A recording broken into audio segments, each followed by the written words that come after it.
A gente conta histórias pra gente mesmo o tempo todo, não é? Mas e se algumas das histórias mais importantes que contamos forem, na verdade, mentiras? Nessa análise, a gente vai explorar justamente essas narrativas que criamos para nos proteger de verdades que talvez a gente prefira não encarar. Para começar, vamos pensar numa pergunta que, olha, provavelmente todo mundo já se fez. Por que, mesmo sabendo o que precisa ser feito, muitas vezes a gente simplesmente não faz? É uma hesitação que todo mundo conhece e que a gente vai começar a desvendar agora. E a resposta, no fundo, está bem aqui. Existe uma troca constante acontecendo dentro da gente.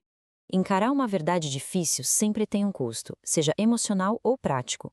E do outro lado, o conforto que a gente escolhe para evitar essa verdade também cobra seu preço, geralmente a longo prazo. Ok, vamos mergulhar no primeiro grande conceito. O material que a gente analisou chama esse mecanismo de contrato de sobrevivência. É bom pensar nisso como uma série de acordos silenciosos que fazemos com nós mesmos para nos manter seguros e estáveis.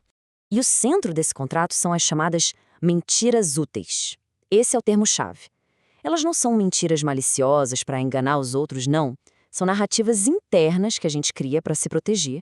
Elas nos poupam do desconforto da verdade e principalmente do trabalho todo que uma mudança de verdade exige.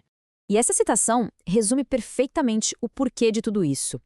Ela mostra a função dupla dessas mentiras. Primeiro, proteger quem a gente acredita que é, a nossa autoimagem. E segundo, evitar a bagunça e o esforço de ter que reorganizar a rotina, os relacionamentos, as decisões práticas da vida. Agora que a gente entendeu o conceito, vamos ver como ele se manifesta no dia a dia. A análise aponta 5 padrões muito comuns dessas mentiras que a gente usa para se proteger. Isso mesmo, são 5 padrões bem conhecidos. E é muito provável que, ao ouvir sobre eles, fique fácil reconhecer algum deles no nosso próprio comportamento ou no de pessoas que estão ao nosso redor.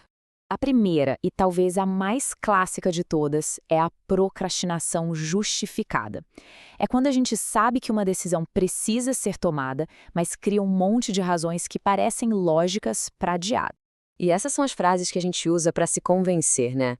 Ah, ainda não é o momento certo, só mais um pouquinho, ou aquela esperança de que o problema vai se resolver sozinho, como num passe de mágica. É o famoso empurrar com a barriga, só que disfarçado de prudência.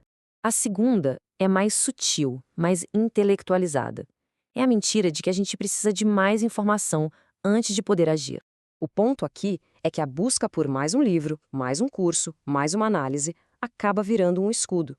Muitas vezes, a pessoa já sabe o que precisa fazer, mas usa essa necessidade de entender mais como uma desculpa nobre para não colocar o conhecimento em prática. A terceira mentira útil nasce de um medo muito profundo, o medo da rejeição, de ficar de fora do grupo. O que move essa mentira é o pensamento de não posso desapontar minha família, meus amigos, meus colegas. Então, para evitar o risco de perder a aprovação deles, a gente acaba mantendo uma situação que, no fundo, a gente sabe que é insustentável. Vamos para a quarta, que é uma das mais dolorosas, a manutenção de formas mortas. É quando uma estrutura, seja um emprego, um relacionamento, já perdeu a vida, mas a gente continua ali sustentando aquilo. Os exemplos são muito claros. É admitir para si que um trabalho está fazendo mal mais e todos os dias. É saber que um relacionamento já acabou na sua essência, mas manter as aparências. É essa dissonância enorme entre o que se sabe por dentro e o que se faz por fora.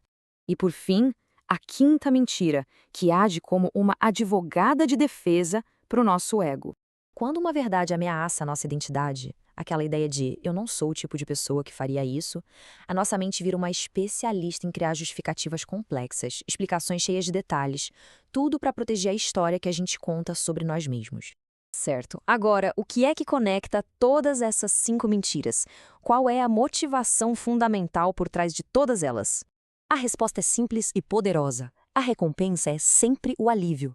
Seja um conforto intelectual, para não ter que pensar em algo difícil, ou um conforto emocional, para não ter que sentir algo doloroso. É uma busca por alívio imediato, custe o que custar no futuro.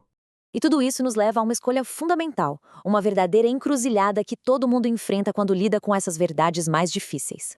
Existe uma diferença crucial entre falar a verdade e viver a verdade. Falar, ou seja, admitir o problema, oferece um alívio passageiro, alivia a tensão, mas é viver a verdade, agir de acordo com o que se sabe, que realmente muda o destino.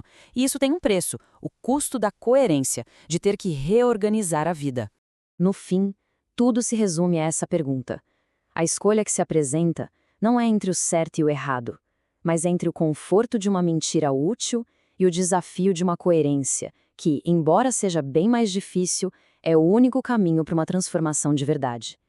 A escolha, no fim das contas, é sempre nossa.